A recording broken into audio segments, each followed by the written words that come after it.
A very good afternoon to you, and welcome from Oxford Downs Cricket Club for this afternoon's masked cricketers game against the Lord's Taverners. And to find out a little bit more about it, I interviewed two people behind the masked Taverners, well, the masked cricketers, I should say. Woodsy and K-Dog. Woodsy talked to me last Thursday about how they got involved in this fantastic event and involved the Lord's Taverners. But here is Woodsy and K-Dog. Right, so Monday, the 2nd of May, at Oxford Downs Cricket Club, the masked cricketers take on the Lord's Taverners. Darryl Woods, please explain more. Well, this was something that is now two years old, actually. It started in late March, early April, back in 2020, where I decided that we didn't have much to do in lockdown, so my wife had been on a programme called The Masked Reseller, and I thought, well, I could do this for cricket, I think, and let's get some local cricketers on, mask them up, ask some sort of yes-no questions from the audience. They would put paddles up for yes and no, and then once revealed, we'll do a Q&A with that player. And it sort of escalated a little bit when the Lord's Taverners got involved, because we were doing it for that charity. And when they got involved, I tongue-in-cheek said, well, let's get David Gower and Mike Gatting. And within probably 3 or 4 weeks, we were going from interviewing local legends to international legends, which was very surreal indeed, and very enjoyable, I have to say. And we've had some amazing guests on, from Aggers to Sir Alistair Cook to Straussy to Hoggard to Harmy to Merv Hughes. So, we've had so many legends of the game. It's been a roller coaster, and it's been really enjoyable. And what has come out of that, of course, is this is going to be our 3rd charity match, the Masked Cricketers versus the Lord's Taverners, and we've been raising money ever since, and we've raised about £6,500. I was given a cheque today for £100 for the charities to be added to the Just Giving page, which I will do. And yes, it's the 3rd encounter. We've won twice, so the Taverners are looking to get a bit of revenge, I would suggest. And but what's great is we've got disability cricketers starting this off at 12:15 on Monday, where we've got George Hiley and Damon Colley, who just recently passed their Foundation 1 coaching courses, and they will be coaching some of the disabled children for about 20 minutes, something like that. And I'm really looking forward to that, because it's great watching the lads and lasses be coached. So that's been a highlight in the last 2 matches. So along with Oxfordshire disability coach Richard Giles, who's actually going to be playing for the Masked Cricketers this year, and we'll see how it goes. But we're looking forward to raising a little bit more money, and we would love to go up to 5 figures. If we can get past the £10,000 mark, that will encourage me to jump out of the plane, which I said I would do, and that's still on the cards. And we might have a big announcement on Bank Holiday Monday. There may be a massive announcement to say the dates of when I'm actually falling out of a plane. All right, now your other co-partner in crime is Kieran Bushnell. And Kieran, your challenge was, I think you took the mickey out of a fast bowler, and at some point during the Masked Cricketers Phenomena YouTube series during the lockdown, I think someone said, well, okay, if you think you're good enough, why don't you come out and face a few fast balls from me? Is that going to happen as well? Because if Darryl's going to jump out of an aircraft, are you going to face some fast bowling? That moment has flown, unfortunately. Simon Jones was planning on coming last year, but he suddenly got a really good offer of a job, which is a bit more important than coming to Oxford Downs. Given my propensities for getting injured, I don't think it was a sensible idea in the first place. I'm hoping not to get injured this year. I'm hoping not to break ribs or break toes or whatever. But no, unfortunately, that isn't happening. I will think of something I can do, but it won't be jumping out of a plane. Darryl. I did actually send an email to Simon Jones to see if he was available to come to this match. I haven't had a reply as yet, so it may still be on the cards, K-Dog. Well, if he does, I will face him, but I think I'm pretty safe. Okay, now you got a local sort of disabled lad who's become a bit of your sort of mascot, really, haven't you, Kieran? Which is one of the reasons why you got so heavily involved in this and raising money. So tell us about him. It's his birthday, actually, as we speak today, 8 years old. So Crew is our little mascot. He was a real inspiration to us. He came to the very first charity game with his uncle or cousin. I can't remember if it's uncle or cousin. Uncle, isn't it, George? Cousin. There you go. I couldn't remember. And he'd never been to a cricket match. He'd never seen cricket. He saw George playing that day, and he met David Gower and Mike Gassing. He didn't know them from Adam, of course, being a 6-year-old kid at the time. But he was completely inspired by what he saw. He said he wanted to be like George and play cricket. I think he was pretty much snapped up that day, wasn't he, by Dick Giles? He became the disability cricketers mascot, and now he's 8 years old and he's training and he's learning, and he'll be there on Monday, and he'll be showing us all how much better than we are at cricket for a start, and really looking forward to seeing him. He's an absolute inspiration. He's a cracking little lad, and it's kind of one of the reasons I think why this has carried on so long, because he was a massive inspiration to me and to Daryl.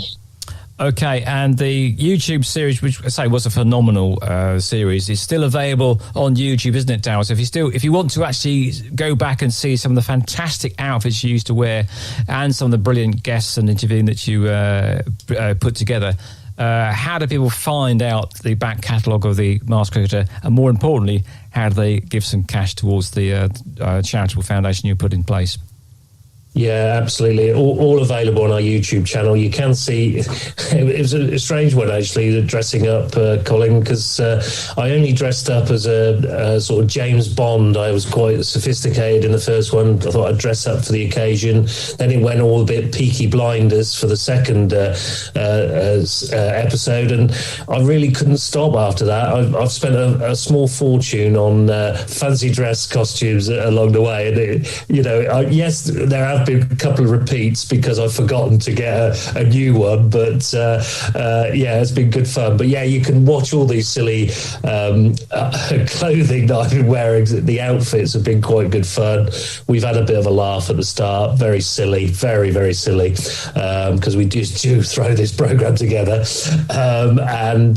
can see that on our YouTube channel. It's /C/The Masked Cricketer on YouTube. So you can search, and all the 47 episodes that we've done are on there. So there's some really good, hard-hitting, really good, inspirational stuff on there, actually. So they're well worth a watch. They are going to be in podcast form as well, and that's in progress, really. We've done about 8 of those so far, and obviously, the more important part, to donate, you can go to our Just Giving page, search The Masked Cricketer, and donate anything you possibly can, and it'll be truly, remarkable to receive. So if you want to see Daryl Woods and Kieran Bushnell in action, it's this coming Monday, the 2nd of May. It all happens at the Oxford Downs Cricket Club, and it all starts around about 12:15. You can go onto a site, can't you, and get tickets in advance, can't you, Daryl? Yeah, you can. It's Eventbrite. If you go on Eventbrite and search again The Masked Cricketer, you'll be able to. They're free of charge. It's just for car parking and catering arrangements, so we know the numbers. So it's free of charge. We obviously will have George and Damon probably passing buckets round for donations on the day, and there will be a code on the programme where you can go in on our Just Giving page and donate via Apple Pay or whichever way you would like to do it. So it's free of charge, but we would like a donation, obviously, to the Lord's Towns charity. And my final message to Kieran is, Kieran, do look after yourself, please, and don't dive at the boundary and break 2 ribs like you done last time round. So for the time being, though, Daryl and Kieran, thanks for your time. So there we are. That's Darryl Woods and Kieran Bushnell chatting to me last Thursday, giving us a brief promo as to what is happening today out here at Oxford Downs. Now, I'm joined alongside me by Wes Boone. How you doing, Wes, this afternoon? Yeah, I'm very good, thanks. How are you, Colin? Oh, yeah, I'm looking forward to a nice day of cricket here. The conditions are overcast at the moment. A little bit of drizzle in the air, a bit of rain yesterday. The pitch is looking very, very green. Now, I'm no cricketer, no sporting expert. That's why I commentate as opposed to playing sport. How are the conditions going to affect the bowlers and the batsmen today, do you think? Well, it certainly looks like a day that, going into the toss, you'd like to bowl first, I think. Overcast conditions and a green pitch tends to mean the ball will swing around a bit early doors. But informed by Matt sitting to our right that the pitch actually is quite hard underneath, which indicates that it could be good for batting. So I think the Taverners will look to bat first. I think they always do. Do the last couple of years they've played us. It should be interesting. If the ball does a bit early doors, could get a few quick wickets, but I think once the ball gets a bit older, it could be quite good for batting. And I think we've seen apparently here a few times there's been a couple of 200 scores here this afternoon. A short-ish form of cricket today, 30 overs. I know sometimes certainly Kieran Bushnell is very, very much opposed to the short form of cricket, but on a day like this to have a good crowd and 30 overs each is probably about enough, isn't it, really? So to make it entertaining. Oh yeah, definitely. I mean, the last two games we've had also 30 overs, and they've gone right down to the last over. I think pretty much the last ball with both of them. Remember Ethan Davey hitting that six, I think, or the close run out last year to win the game. But hopefully we get something similar to that this year, because it's not as sunny as it has been, but it's still a good day for cricket. Yeah, I think so. If it was too hot, I think it would be a bit, for some of the older members of the Mast Taverners cricket team, that might be a little bit of a challenge for them to actually cope with that. But we have Toby Tarrant, who's the captain of the Mast Cricketers. He's a mean sort of semi-fast bowler, actually. He's pretty good, isn't he? Yeah, I think he plays club cricket in Surrey somewhere. He's played, I believe, both previous games here, and he looks a nasty prospect. I'm not sure if I want to face him when opening the batting. But I think let's hope K-Dog doesn't get too injured, of course. And I think Darryl Woods is possibly the captain of the Mast Cricketers, I think, today. A local coach that, Wes will be playing today.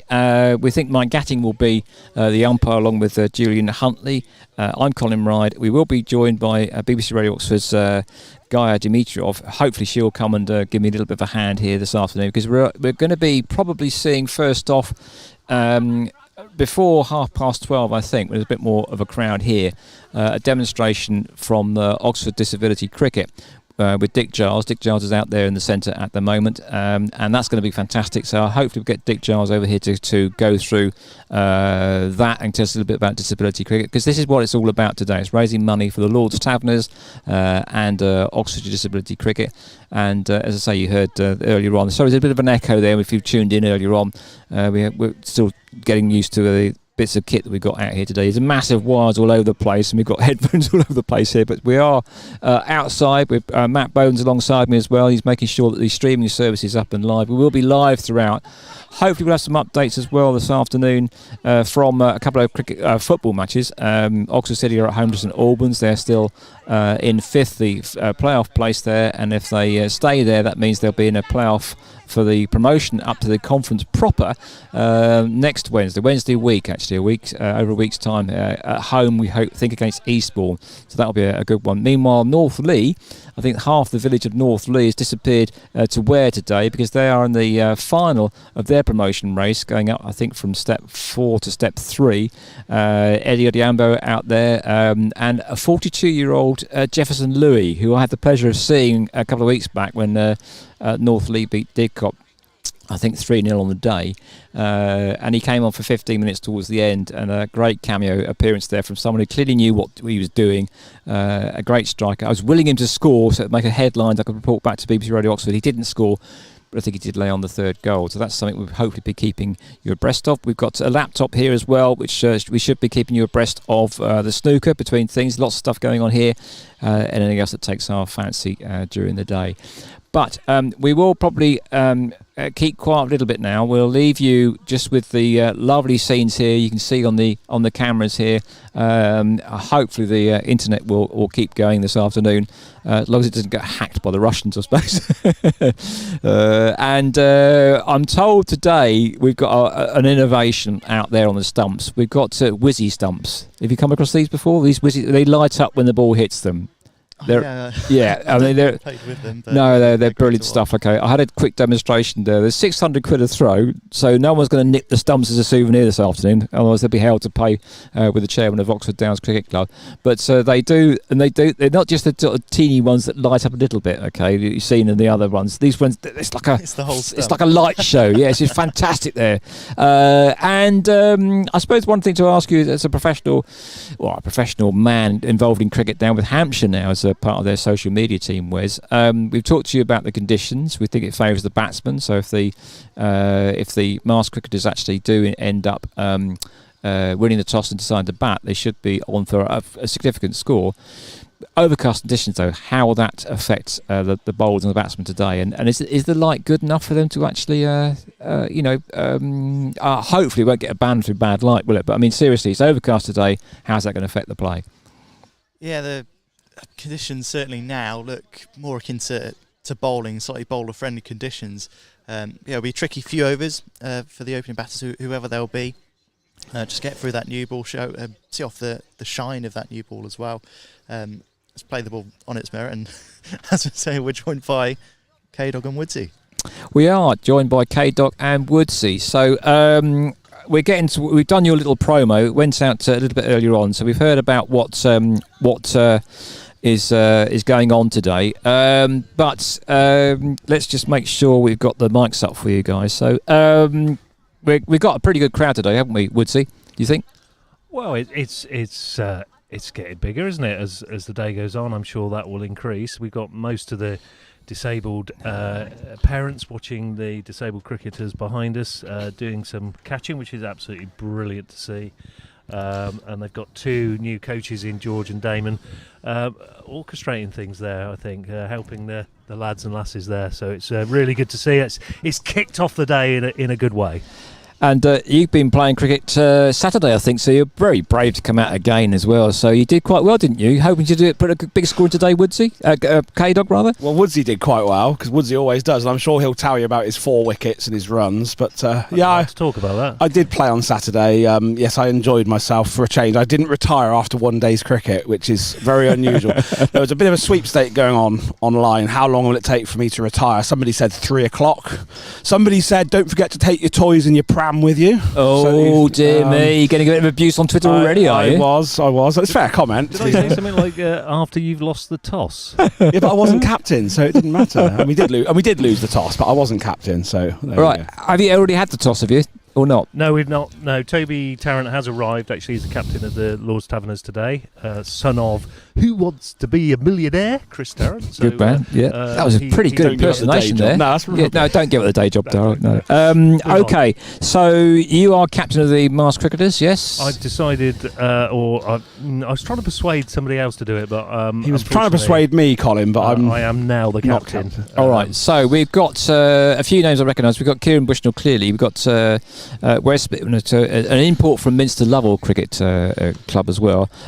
Take us through who else you've got. You've got Ethan Davey. Where's Ethan Davey come from? Ethan Davey is a player from Oxford Downs. Played in the last 2 games. Actually scored a 6 actually to help us win the game last year, if I remember 2 rightly. years ago. 2 years ago. So just correct you again there. He did get hit for a few 6s by AJ Woodland in that game, but he recovered to help us get over the line in that game. So he's returned to the fold.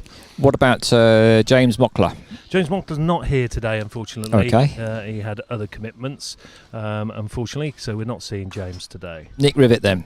Nick Rivet, yeah. Scouse. He's stalwart of Oxford Downs. He has been playing for the first 11, probably hopefully playing in the 2s with me.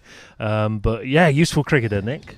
Okay, Westbourne we talked about already. Graham Woodward. Useless. Graham Woodward, a great sponsor for us for Great Minds. So again, thanks to Graham for one of the auction prizes today of wine tasting for 10. So Graham, a big supporter of the Mars Cricketers. And Paul Fowler.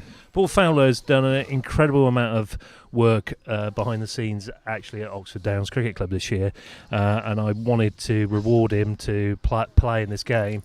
He also, in fairness, did get us out Alan Lamb for one of our Mars Cricketers. Oh, wow. So we thought that was a just reward for doing that.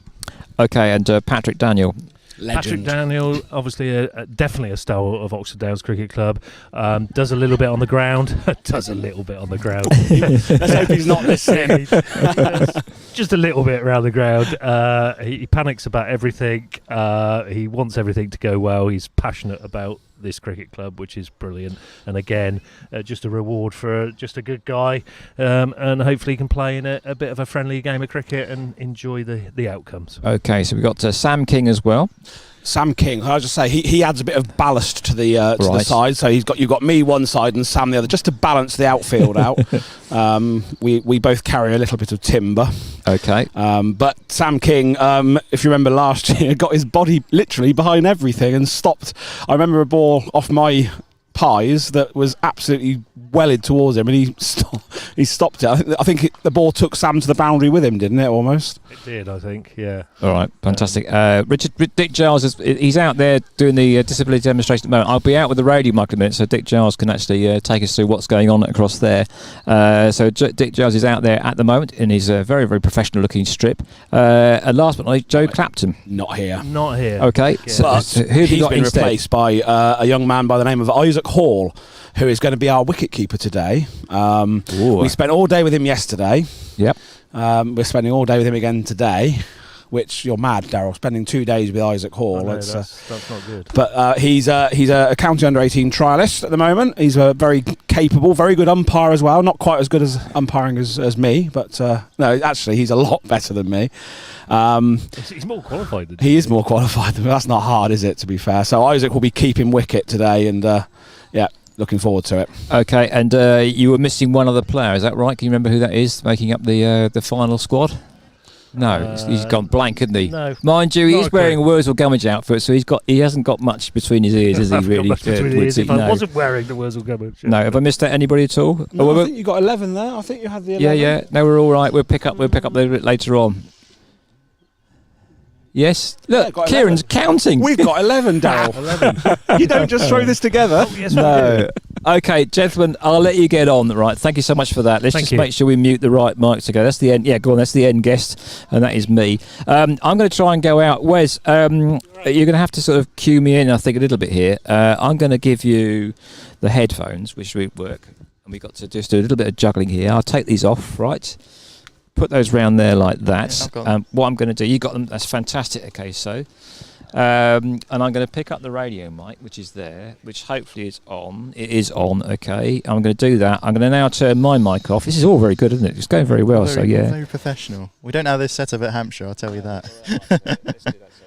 Right, now let's just make sure my volume is up. That is up, okay. You can hear me through headphones, can you? I'm going to go out now to Dick Giles and get him to just describe what's going on. If you see me on camera walking across there in a gilet with jeans on, I've decided not to dress up today, okay? Nothing personal, but there you go. And I'm going to come out the centre with... I need to make sure I'm line of sight, okay? So I don't end up with my back to the radio mic, which is always a thing that people tend to do. And hopefully we'll get a chance to have a quick word with Dick Giles. I'm waving now so you can see me on camera, so you know what's going on here. And I'm going to come out here and make sure I turn to face the mic stand here. And I've got Dick Giles with me, so we are streaming live, and I just think if you could just have a description of that. Afternoon, Dick, how you doing, mate? Good to see you again. Yeah. And tell us what's going on here. Well, they're just warming up at the moment, but what we're going to be doing once we start, we're going to be doing three different sections, different skills, throwing and 2 lots of batting. But as you can see, they're all kitted out in Super Ones, and if it wasn't for the help of the Lord Taverners, we wouldn't be able to run this. So it's the Super Ones that is being funded by them, and long may it continue. And we hope to have a good afternoon. So, age groups, going from what sort of age up to what age, and of course mixed ability as well? Yeah, they're all mixed ability. They've all got different difficulties. I mean, Freddie over here is the first of our cochlear implant children that we've had. Bailey, the small one over there with the glasses, he's now 7, and we've got George over there that everybody knows who's 22. So it's a big range. Just tell us what's going on there.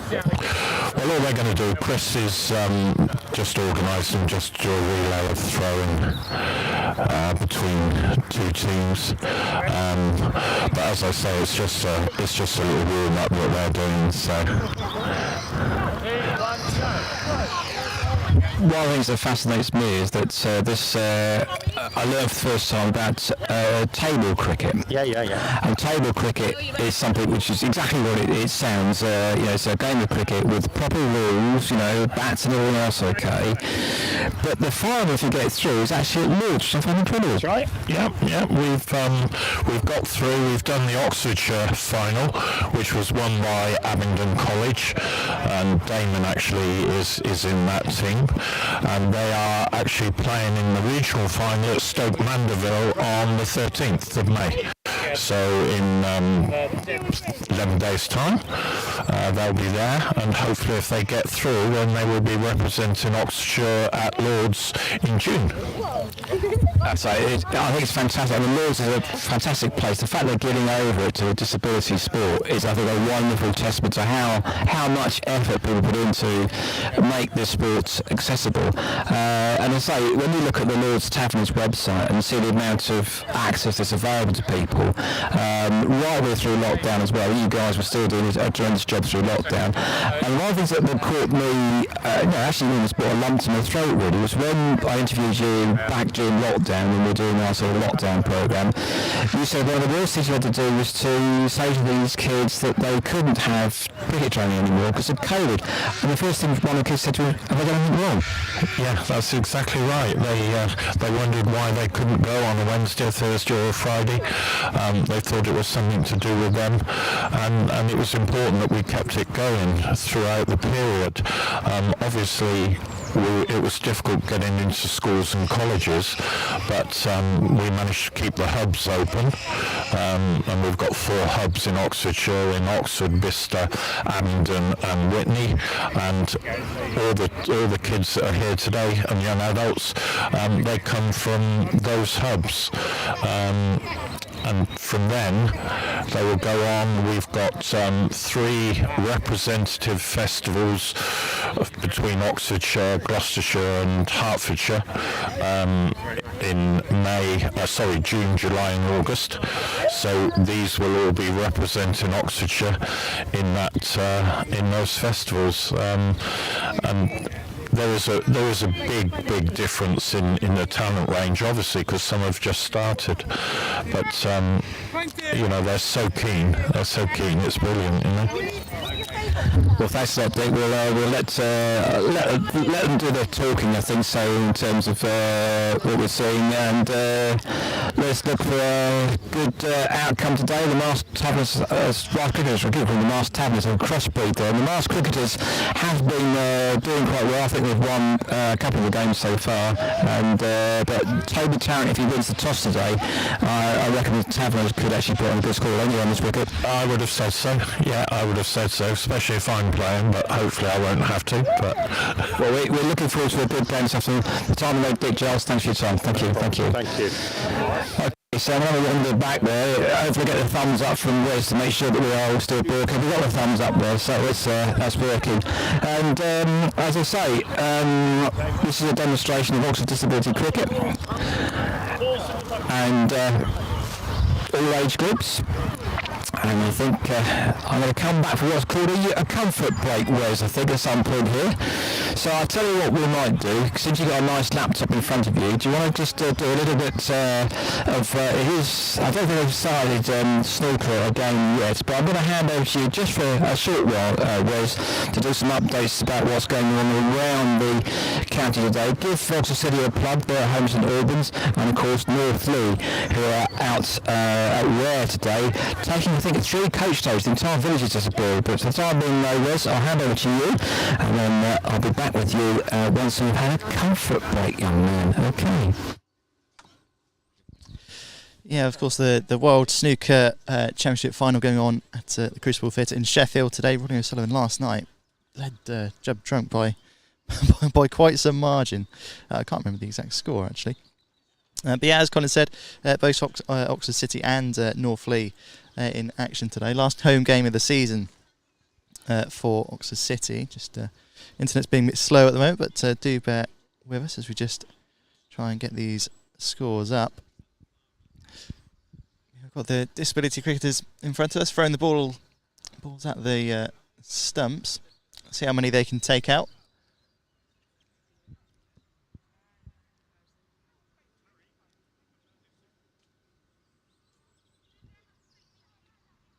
Slight change in the teams, one moving across, but all even out now. We've got someone going over to the pitch.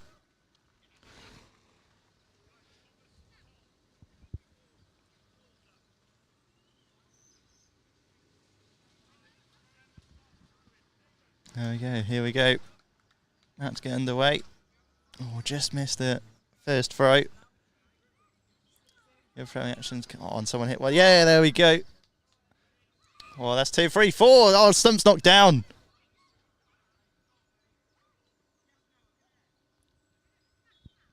Is anyone going to run into to pick up those stumps? Thanks with a barrow. There we go, another hit.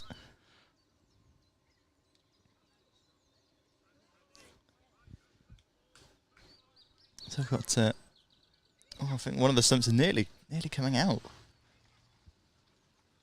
There we go. Pick up the balls, reset the stumps. Some good throws there. Knocked down one of the sets of stumps, and I think a couple just on the way out from those bases.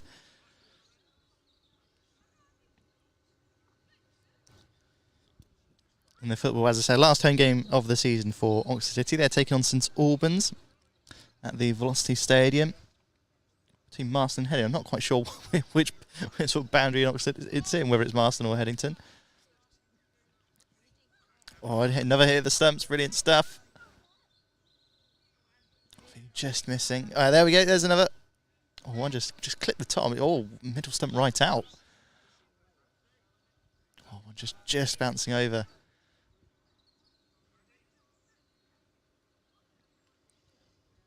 That's the thing with tennis balls. They do tend to bounce a bit more. It's quite annoying.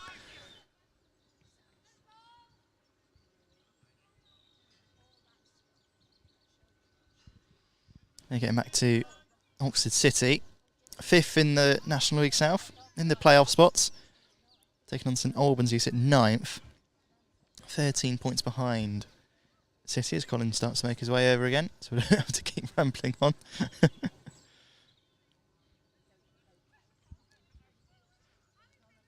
Will we get either of the... I think there's 2 remaining sets of stumps standing. Will they get knocked down?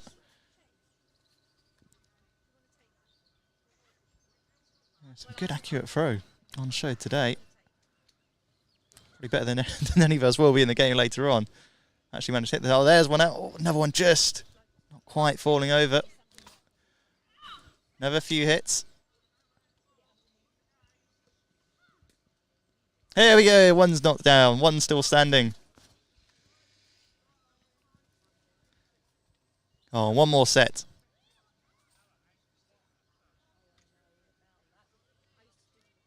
Another hit of the stumps on the floor.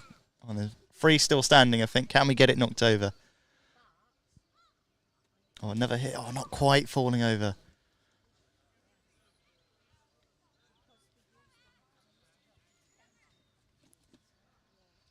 A few more people turn up around the ground.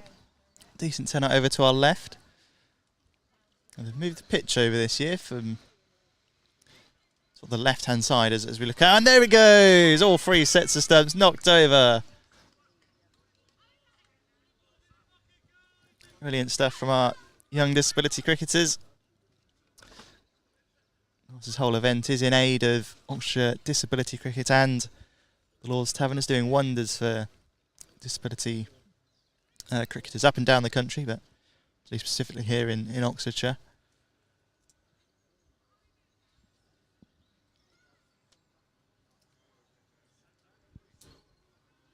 When do the football games kick off, Wes? 3 o'clock. Football games kick off. Thank you, Matt. Oxford City versus St Albans at Oxford City St Albans at the Velocity Stadium over in Oxford. And Northley down at where? For present. Oh, we've got a nut, a loose nut from somewhere.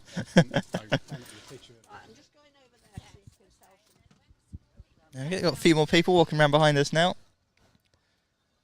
And tickets are free, so if you do want to turn up, car parking is slightly limited, but there's still a few spaces left. Do get yourself down to Oxford Downs Cricket Club for what should be another good day of cricket. We've got Gordon Kennedy walking out to the middle now. Part of the Lord's Taverners side. Played in the last couple of years, I think. Lovely. Whitemead Forest I think we're going to have some batting now for our disability cricketers.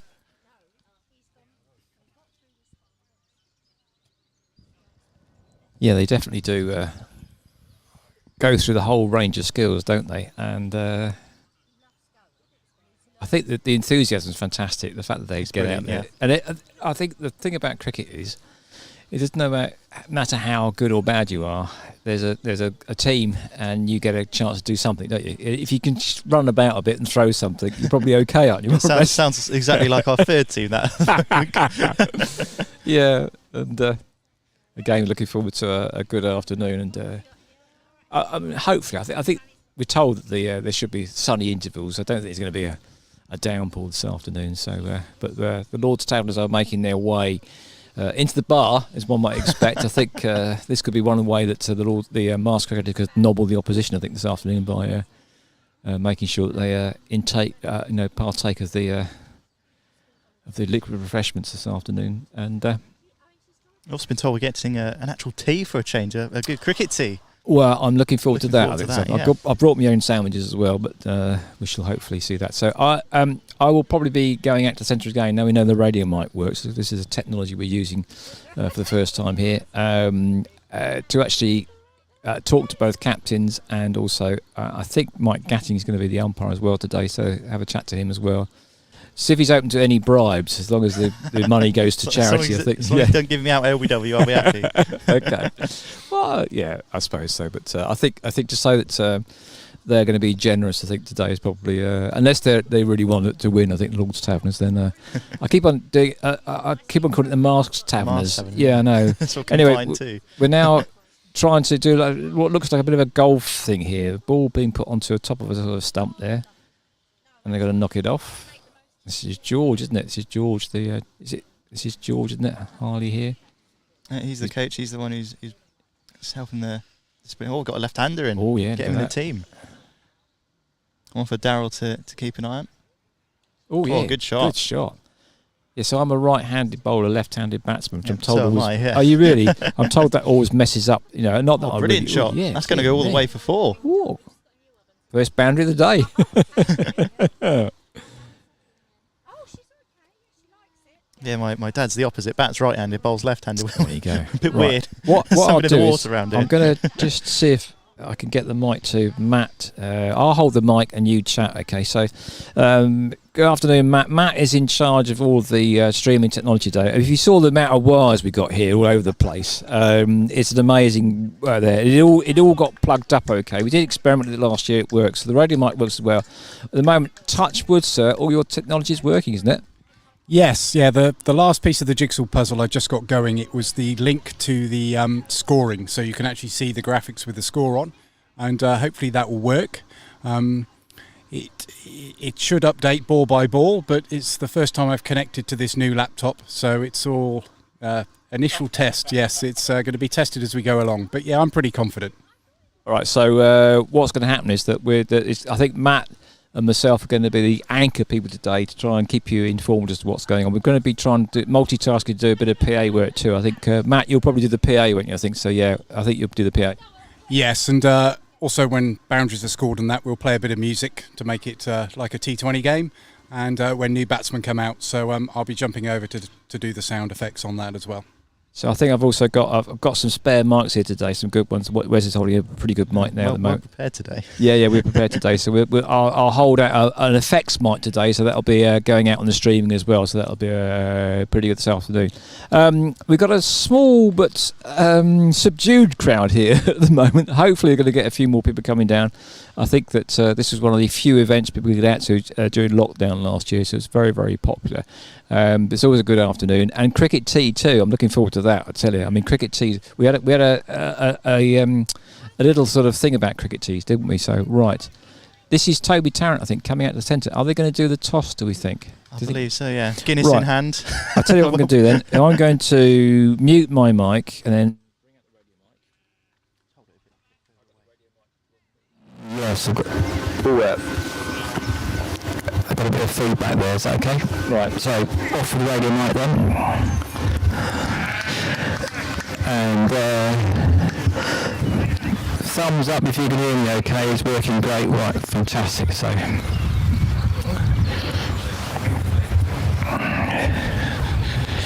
So just don't wander out, I'll wave again so you know where the voice is coming from. And I'll get to, I won't interrupt K-Dog's having a bit of a chat at the moment, Guinness in hand. So. Hello. We'll have a quick chat with not yet, you've got plenty of time. With Toby Tarrant, so just having a conversation at the moment, so we'll wait for this to K-Dog is Scooby-Doo. Right, we're live streaming, Toby, so good afternoon, young man. So, and Guinness in hand, so is that a good preparation for you? You're on the skipper, so I thought I'd set the tone for the rest of the team by having two Guinness before the toss. That's Gordon Kennedy in the background, you can hear there laughing. On Diet Coke, by the way. Yeah, Gordon Kennedy's on a Diet Coke. I should point out, I've done a little bit of work this morning. I've come straight from the radio station, so I feel like I've earned this beer more than the rest of the team, so I don't know what their excuse is. So if you win the toss, you go bat, you're going to bowl? I reckon it's a bit of a rigged toss this, and I'm hoping that we're going to bat first. I'm looking at the masked cricketer lads over there, and I'm winking at them. Yeah, they've got a coin out, so we're going to do the rigmarole of an actual toss. But I think it's unofficial tradition that the Taverners bat first, because that way we can get a few more Guinness in the bar. We've got disciplinary cricket here, which is fantastic. Now I'm looking at this, and it always fascinates me that their tabletop cricket ends up as a farm at Lords. That's fantastic, isn't it? Yeah, it's amazing. I've done a bit of tabletop cricket as well, and it's really good fun. But I've just been watching this lot now, and every single one of them is middling everything. And we can do with a few of them in our team, to be honest with you. All right, Tony, have a good afternoon. Enjoy yourself, please, sir, and thanks for turning up today. Cheers, thank you. Right, so when are we going for the toss, gentlemen, do you think? Yeah, with the toss. We're more or less there. Okay, so I will... Well, if you want to do necessaries... Yes. We're doing it all professional, okay? We're going to have our little wicket now, all right? So... fantastic, which is like when something happens for it. Yeah. And again, if you're just actually coming in, these are 600 quid a lot, these are. So no one's going to nick these stamps for a souvenir. So they look. We haven't got fireworks today, but I think as it's more of an overcast day, that's going to show really well, I believe, but there we go. But yeah, they're Australian, these as well. I just thought I'd own them. They are. Right. The real problem is none of our bowlers are quick enough to knock the bails off anyway, so... No, I saw you play last year, Toby. You were good. I said medium fast bowler, young man, so you're pretty good there. Right. Who's got the coin then? What's going on with it? You got the coin, so Kieran's going to do it. Okay, so we have the toss here. We go. Live. Oh, I've got to rotate my device because it won't let me do that. There we go. So, Woodsy is going to toss the coin, Toby Tarrant is going to call. Coin in the air. Tails is the call. And Woodsy, you've lost the toss. Well, that wasn't rigged. That's great as well. So you won that one, which is nice. What are you going to do, Tabby? You never saw Joe Gibbs in hand at the toss, so that's probably where I'm going wrong. We're going to have a bat first. We're going to put big runs on the board.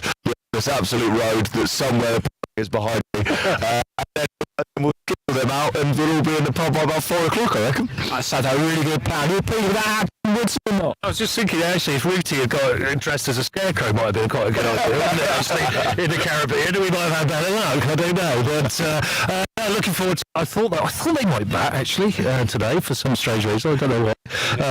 It's 2-0, so they're looking to get on the score sheet. So I think it's a good match today.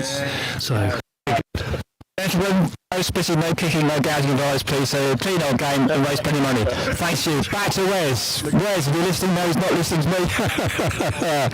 Yeah, wonders alive there. Right, we're looking forward to a good afternoon. Disability cricket still going on. I hope that that's not the size of balls that's going to be thrown around there. But anyway, coming back now to the little studio. We've got a little gazebo here this afternoon, and it's a lovely green pitch out there.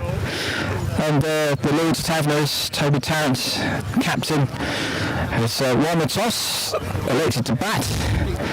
And I think that's going to be an interesting. I think it should be a pretty good score. One or two of these Lords Taverners do know one end of a wicket from another, so we're looking forward to a pretty good afternoon of cricket. And I'll bring up too close to this because that's it.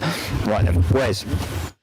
So yeah, the Taverners won the toss, chose to bat first on a day that does look like it would favour the bowlers, especially early on. But as Matt said, the pitch underneath is quite hard, so the batters get through first 4 or 5 overs, and they could be in for a few big runs. As Colin said, we've seen a few 200 plus scores already here at Oxford Downs. The boundaries are, they're certainly not the smallest by any stretch. It means a good 50-60 metres either side.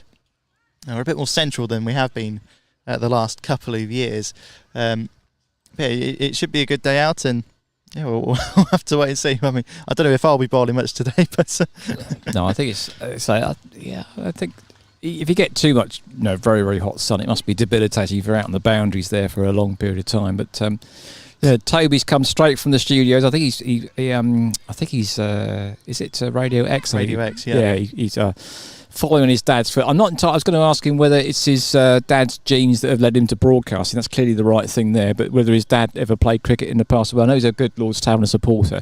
But having watched Toby last year, he's pretty good bowling, I think. So he should, if he gets his line, if he does more than one Guinness or 2 or 3, we hope that his line and length is going to be good enough to skittle out. He said his intention is he's going to skittle out the masked cricketers very early on. And then pile on lots of runs so they can all get back in the bar. Still plenty of time to raise lots of money though, and we're still streaming live. Thank you so much for joining us. I reckon that we're going to be probably starting, I don't know, as long as they got their full squad. Was it about 1 o'clock, do we think? 1 o'clock was the aim, but yeah, probably look to 20 past, I reckon now. When I say aim, I think that's probably a little bit, optimistic. We're going to take a little bit of a break, I think, get some food inside us, because I am anyway. If Matt wants to take over and do a little bit of chat, have something to eat, because we're going to be on air right the way through now until tea, right? Which I'm looking forward to that as well. I'm going to get myself a cup of tea, but Matt, do you want to take over with Wes a little bit there and have a quick chat with them, and then we go from there? Yeah, we've still got K-Dog and Woodsy out in the middle doing something or other. Got a few of the players just hanging around as well. See the I could possibly move the camera over to see what's there.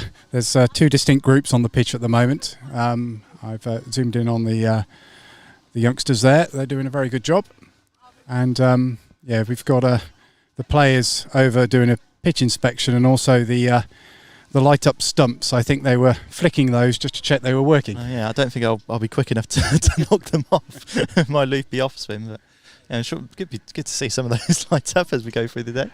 I have actually seen them light up and the bail not come off. I think it's just the wind of the ball. Just the wind, yeah. Just is enough to disturb it enough to make them light up. But 99 times out of 100, if they light up, the bails are off. I'll try and sneak a few more wickets that way then.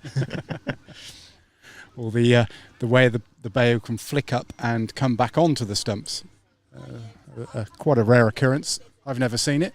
You ever seen it, Wes? I've seen it happen in some World Cup games. I think I remember in the 2015 World Cup, I think it was Ed Joyce for Ireland, got bowled, and then obviously the bells lit up, and then the bell just went back on top of the stump, and everyone was like, hang on a second, what's going on? I think they're just, the youngsters are now coming off, and actually the players are coming off as well.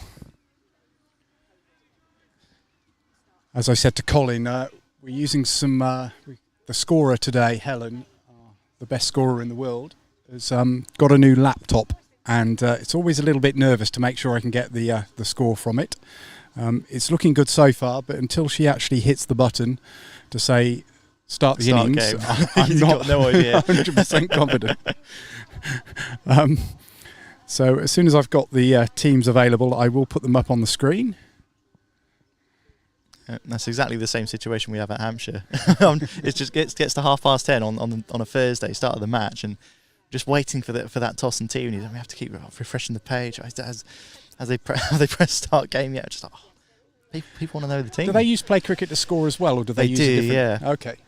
Yeah, Play Cricket, MV Play. I think we get the clips from, and yeah, I think the streaming setup is probably not much more complex than what we've got here, to be honest.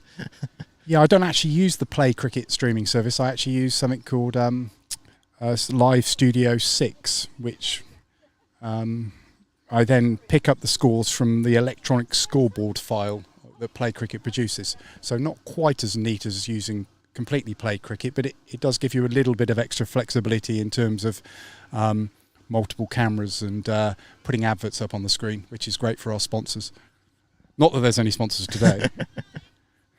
Actually, there is, isn't there? Great Minds and Pop Activation, I think. Pop Activation, sorry.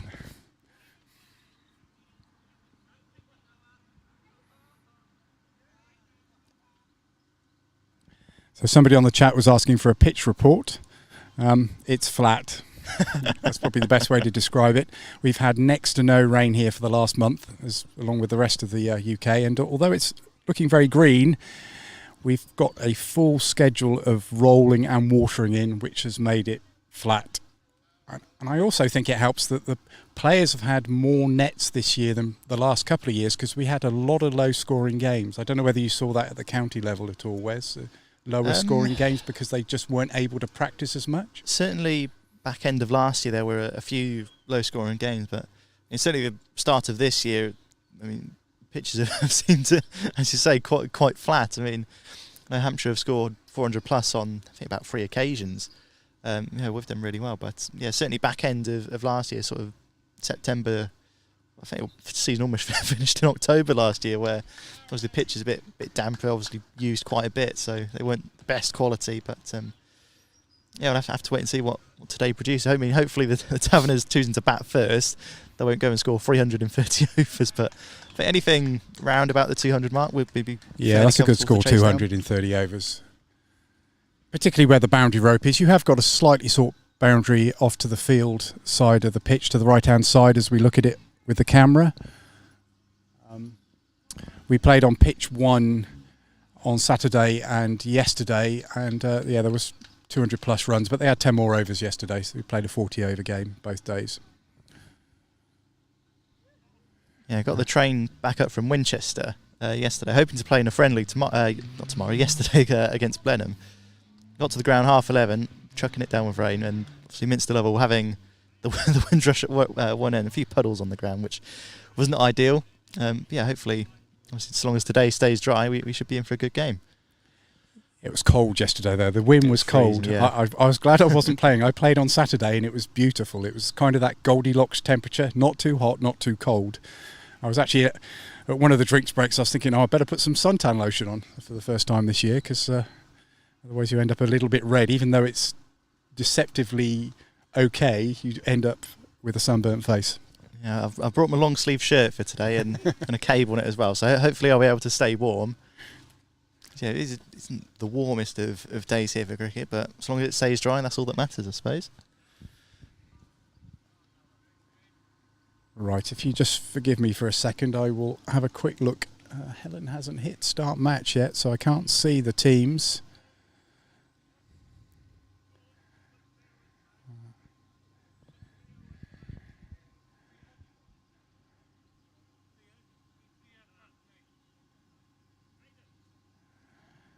Yeah, there's still no data coming through here. If push comes to shove, I will run across to the score box. I've done that trip a few times, running across there. Yeah, if we can't get the score up, we'll just keep you up to date with the score. You know, there is a scoreboard over there. I could possibly get it, the actual physical scoreboard at the ground. I can kind of get that into shot. So yeah, if we can't get the graphics up on the screen, we'll just revert back to that, because after all, it's only a friendly. And it's not like K-Dog and Woodsy ever just throw this together. So we're just following their... Oh, yes, they do. We're following their vibe, we are. And they're still in there, they're K-Dog and Woodsy out of it, so... Play obviously not starting anytime soon. Yeah, maybe they might be fielding in that, you never know. Possibly, yeah.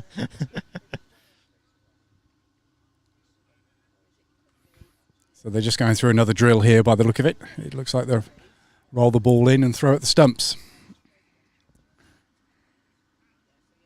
And then coming for a short catch as well.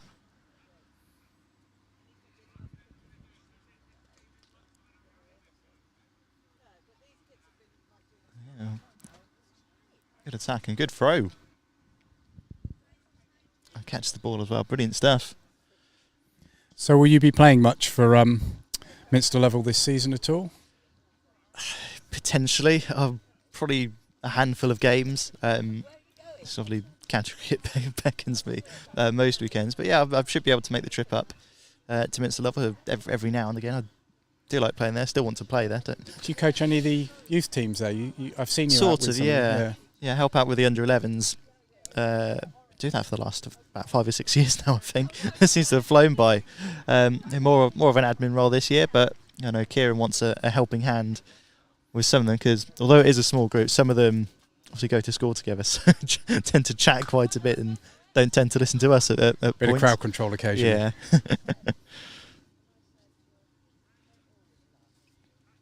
Just even got Mike Gatting with us today, walking out. One of the umpires, as I said, as long as he doesn't give any dubious LBWs, we should be okay.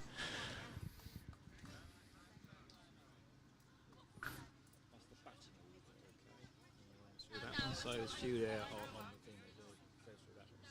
So it is Lloyd Scott is number 1. And 2, Sam Watson. So who's opening the batting for the Taverners? Lloyd Scott. No, there's this. The Taverners. The Taverners is Lloyd Scott opening the bats, and Sam Watson's number 2. Okay, and interestingly, Toby Tarrant is clearly a bowler. He's down at 8.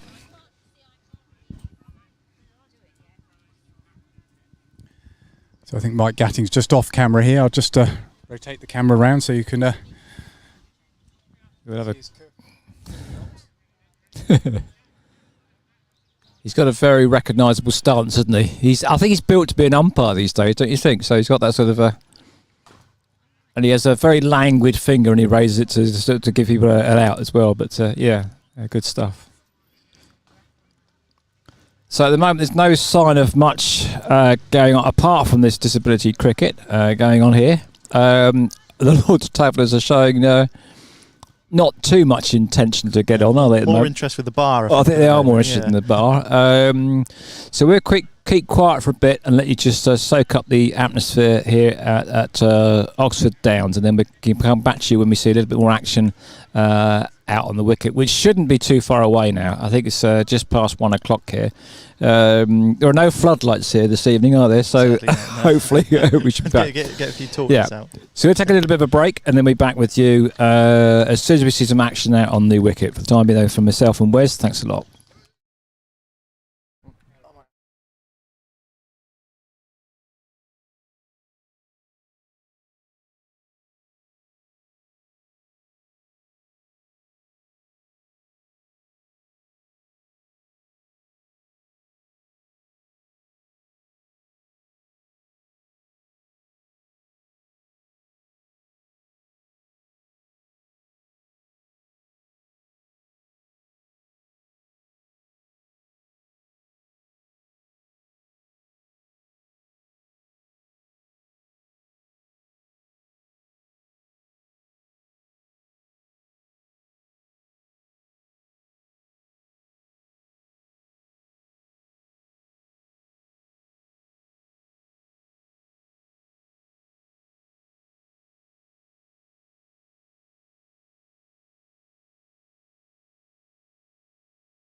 Around the ground. These lovely ladies here are selling them.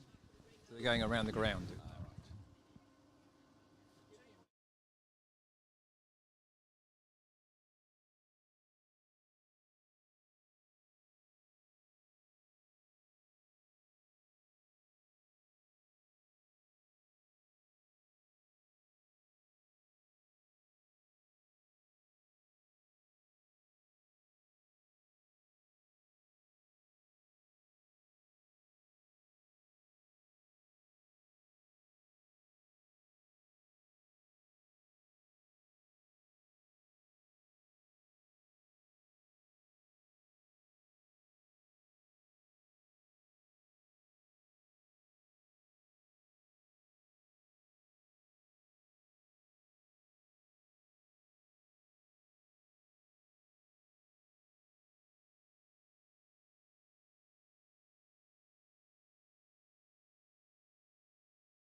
Boys and girls, good to be back here.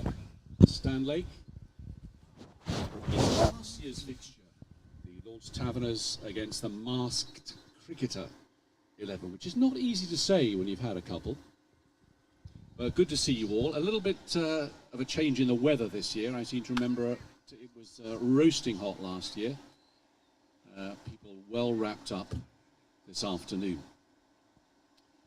The news is that the Lord's Taverners allegedly won the toss and will bat. And their team captained by DJ Toby Tarrant.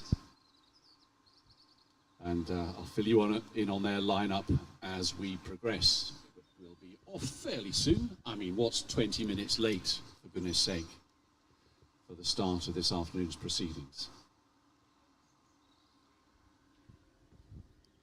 I did see, I don't know if this can be confirmed by Colin over to my left, I thought I saw Wurzel Gummidge in the outfield earlier on. Is this actually true? I mean, it's not my generation. I have to say that. It's not my Wurzel Gummidge, not my generation. And Scooby-Doo? Good. Did you like that? We have, I don't know why they're here, but we have Wurzel Gummidge and Scooby-Doo.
but it's not raining. It doesn't look like it's going to rain. Forecast is basically okay. And the great thing is, of course, there is no wind, because if there was a little bit of wind, it would be quite cool out there. I can't remember who won this game last year, can you? I'm told it was the masked cricketers, but I mean, A, perhaps that's not true, and B, who cares really?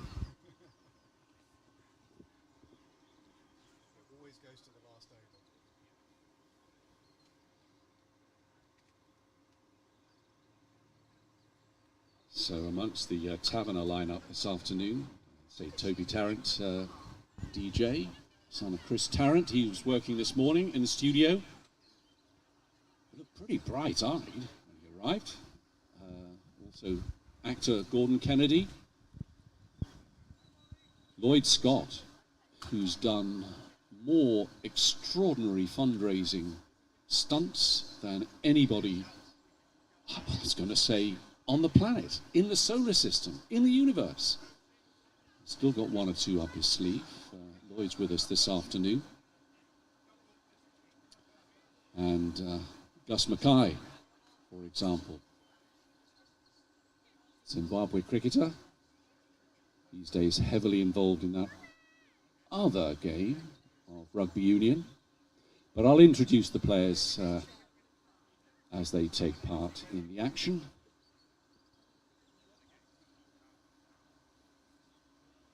With help from my colleagues here at Stanley, who will be introduced as we go. Also, sort of feel there should be a fanfare at this point. Do you think, Matt, can we do a fanfare, Matt? Oh, it's too late though. I mean, that was all right, wasn't it? It's a bit high. Both teams coming out, and that suggests there's going to be photographs taken. In fact, photographs are being taken on smartphones. Is there going to be an official photograph? I don't know.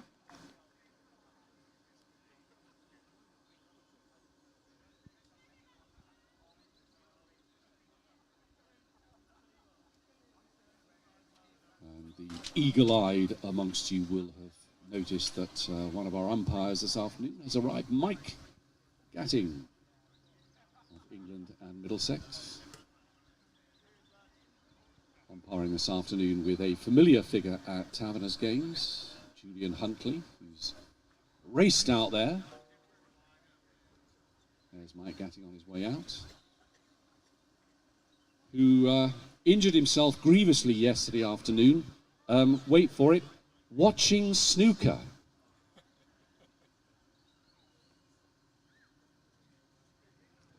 If you want to go up to Mike in the tea interval and ask him why or how he could have got injured watching snooker, I know he'll tell you about it. You probably have to pay for the information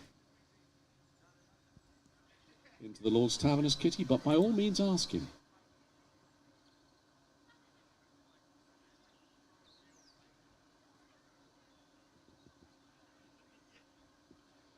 So we're off. Do the ends have names, or can I make them up? You can make them up. You do have the chapel end, notionally at that end. Oh, that's right. I was here last. The chapel end I thought was predictable.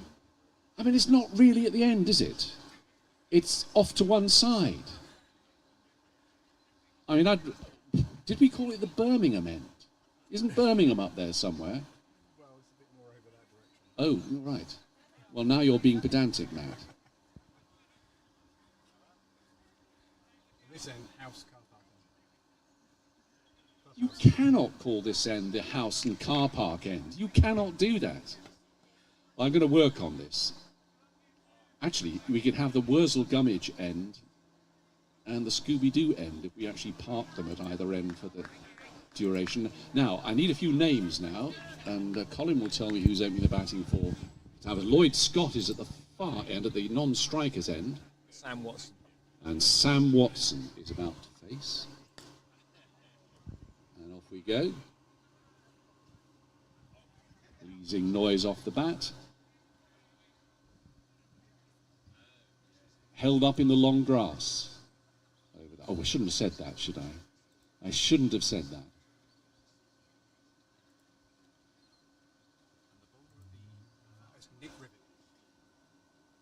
And this is Nick Rivet from the far end. Until we can find a name for it.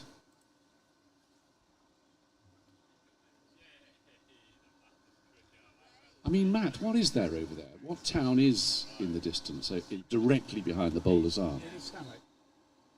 We can't call it the Stanlake end. Oh.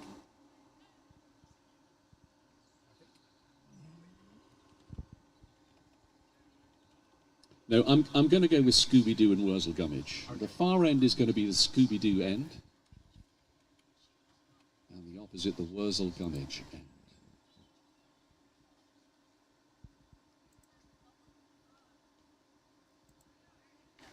$30 overs aside.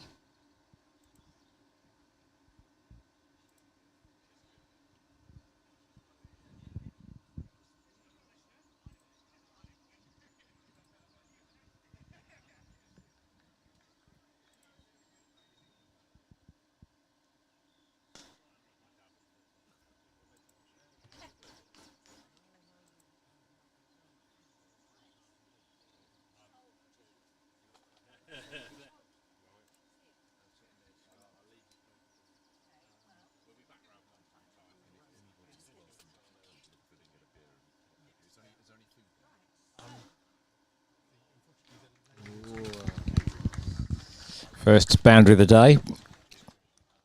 And that does go for 4, so the end of the first over, 6 without loss, the Lord's Taverners. Well, people who are desperate for a drink don't usually find it's a problem working out where you buy it. But just in case you're unaware, you are indeed allowed to go over to the pavilion and purchase drinks of all kinds there in the course of the afternoon. You're very, very welcome to do that.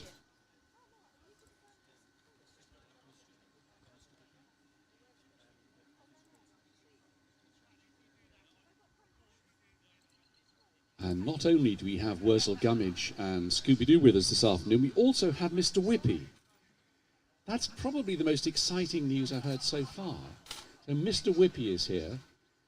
Ice creams are on sale, I think, to the right of the pavilion as you face it, yes. And all proceeds will go to the charitable purposes for which this afternoon has been established. So now, from the Wurzel Gummidge end, a very tall, elegant gentleman coming off a short run, and his name is, we think it's Richard Giles. He's not objected to that idea, so we think it's Richard Giles. Mike Gaddings says that is the case, and he should know. Lloyd Scott facing.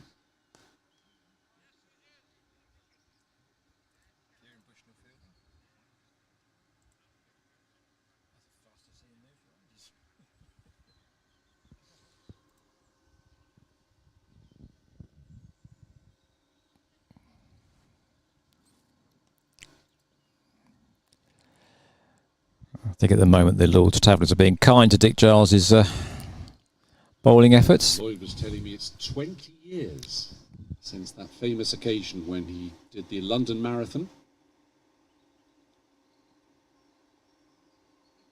In a diver's suit, you'll remember that. Everybody remembers that.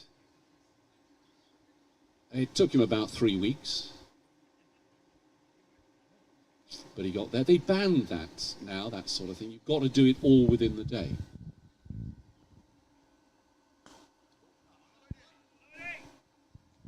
Look at that. Down to the Wurzel Gummidge end. So 3 sighters for Lloyd, then he cut loose. And Lloyd was telling me he's thinking of doing the London Marathon this year in a sort of replica diver suit that would just simply not be anything like as heavy, so that he can complete in the day. So let's hope that That works out. 4 to him. Assuming he stays in for a while, I'll fill you in on one or two other of his fundraising efforts over the years.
You can see from Julian's attire that he's a proper umpire.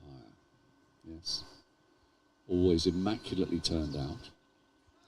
Does all sorts of high-profile games, not least for the Lord's Taverners. So this is Sam Watson facing. He likes to drive. He likes the drive, does Sam? 4 more to him, even with that packed offside field. So what could we do, Matt, to actually encourage more people globally than 15 to actually turn on? I mean, what's lacking here? Is it a Facebook post? Are you using TikTok or Twitter or that sort of thing? Has Twitter reached Dan Lake? Not yet. No, we're a bit behind the times here. Definitely not TikTok. Maybe Facebook. So 3 overs gone. 16 without loss for Taverners.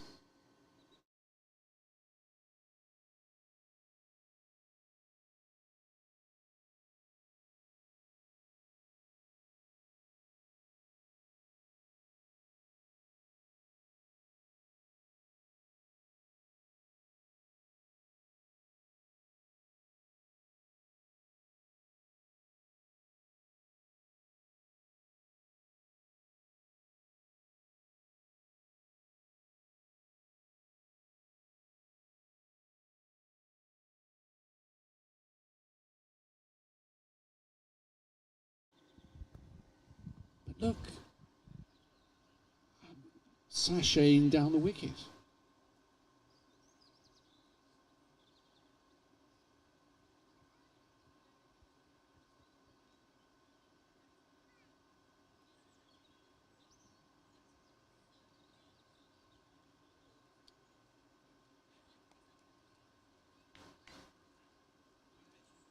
A lot of respect being shown.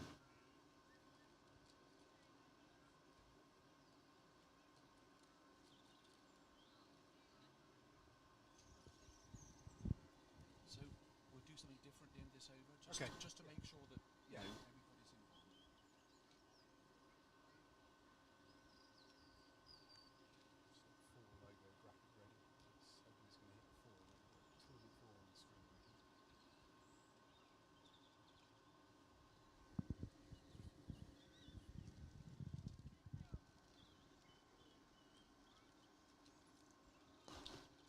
So, Matt, if there was somebody watching in Singapore, say, we wouldn't know that from the screen. You've got everything else on your screen, but it doesn't tell you.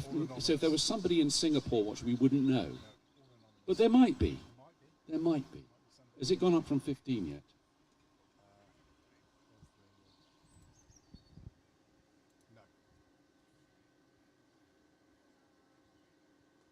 The answer is no.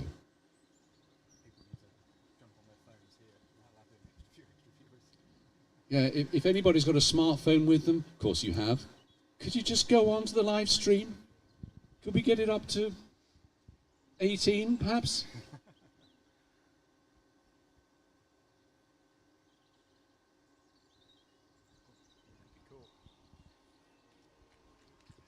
Oh! Finally, Lloyd cut loose. But he's caught, what, backward square leg.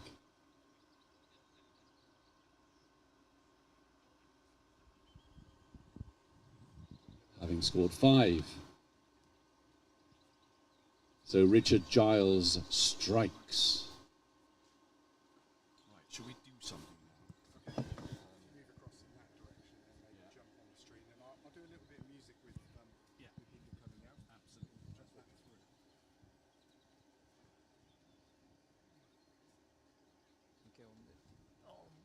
So who's hearing me now? This is going out on the live stream. It's not going. No, it won't do. No.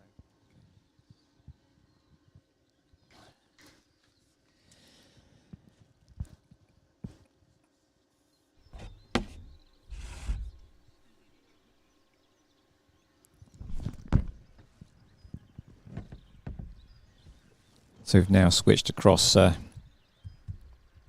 from the PA commentary, and we're going to be doing a bit more on the live stream with Andrew Green. You can hear me loud and clear, Andrew, can you? You're all right, you're on, I think. I can hear you. Brilliant, that's great. I mean, you're only like 3 feet from me, I know. Colin, so... But I've just got headphones on. But so if you could just speak up a little bit, and then I won't miss you. So this is... I think we've got Nick Rivet again, bowling from... You've christened this end the Wurzel Gummidge end, haven't you? And that was... Now, look, concentrate, okay, Colin. Sorry, yeah, go that's, on. Yep. That's the Scooby-Doo end. Okay, right. Yes.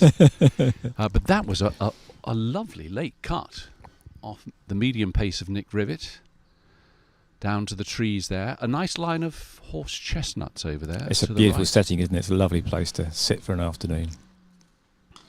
Oh, it's in the air. I think that's going to just about fall short of the boundary.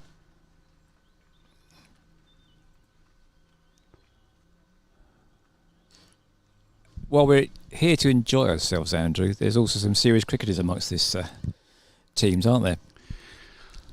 Well, yes. Semi-serious, you have to say. Yes. People who can play. We take it semi-seriously. I mean, the bottom line is that cricket is a team game played by individuals, and every individual wants to try and make their mark on a game of cricket. Ooh. Oh, and look at that. That's caught behind. I heard that little nick, didn't you? Yeah. And... But we've got sound effects as well now. So Nick Rivet strikes. Indeed.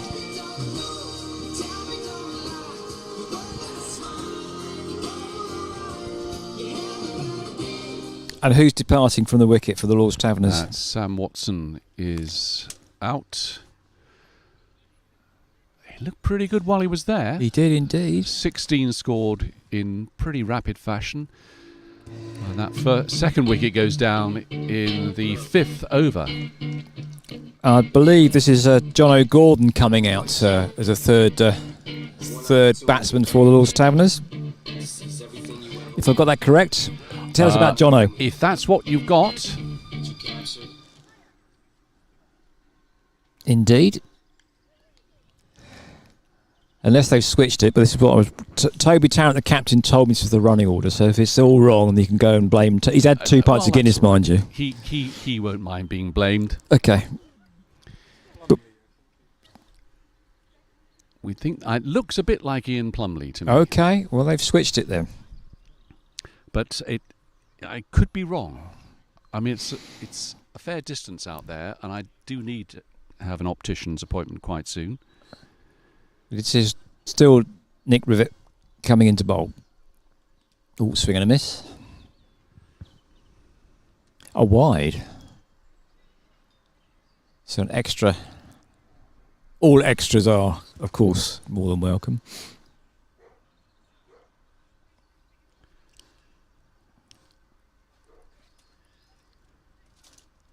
Nick Rivet again into bowl. Left. Either Ian Plumley or Sam Watson are taking their time to get their eye in.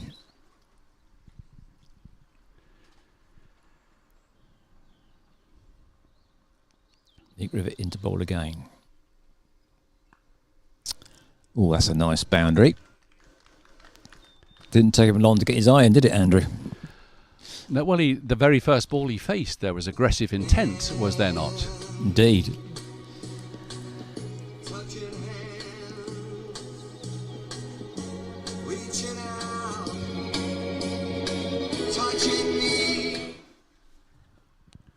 He cut us off in our prime there. We should all joined in with the chorus, shouldn't we, really? And waved our arms in the air, you know. No. I left off with the Beatles. You did you? Anything later than that, I can't really cope with, Colin. Clearly a man with good taste.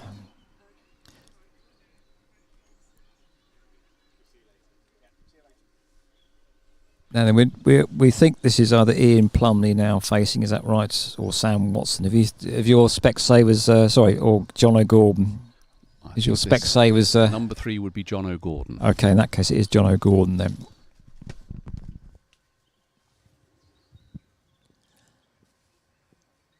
It's Dick Giles to bowl. And John O'Gordon tries to sweep that one, but doesn't connect. Lord's Taverners 2 down already.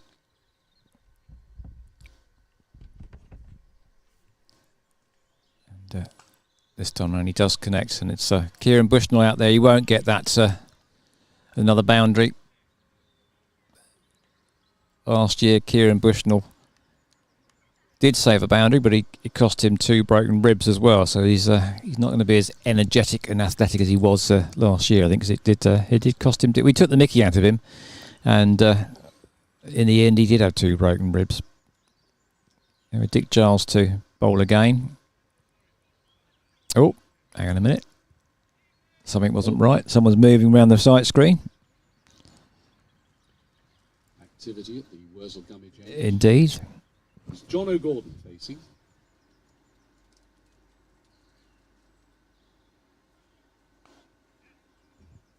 That should be another boundary, I think, as well. 4 more, is it? No. No. It's that long grass. Whoops, I shouldn't have said that. I'm sorry for my absence for a few minutes, but I'm trying to actually encourage more people to go on the live stream by doing some commentary there as well. We've still not got it up beyond 15, have we? Matt? Is it gone further than that? 13. We've gone down. Why would they have turned it off?